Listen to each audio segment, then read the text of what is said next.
Protests still taking place. Christy, talk to us about this issue that has galvanized so many people in Hong Kong. Rick, the protest is still taking place. It is culminating here on the map, the geographical endpoint of today's march, the Legislative Council building. And imagine, this march took place. It kicked off in Victoria Park about 7 hours ago. There are people still arriving, people still gathering here. Just represents the amount of anger that there is. Now, according to the numbers, Hong Kong police estimate that about 240,000 people took part in this protest.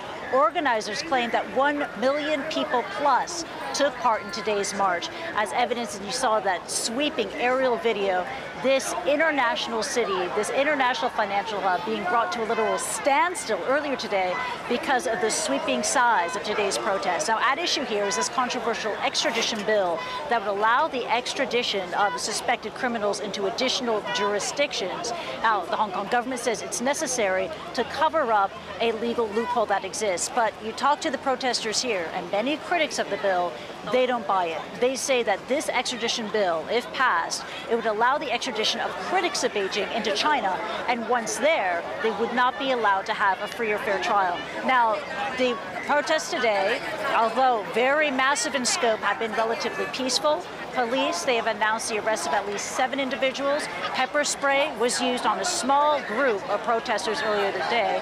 And again, bringing us back to the destination of today's protest, the Hong Kong Legislative Council building. Later this week, on Wednesday, June 12th, that is when Hong Kong lawmakers will again review this highly controversial piece of legislation. The organizers of this march hope that today's march will be able to somehow convince them to table the bill. We have to wait and see if that happens. But what is definitely true is the result of today's protest march, the sheer scale of that. Hong Kong police saying 240,000 people took part. Organizers saying more than 1 million people took part. This was an event that surely captured the world's attention.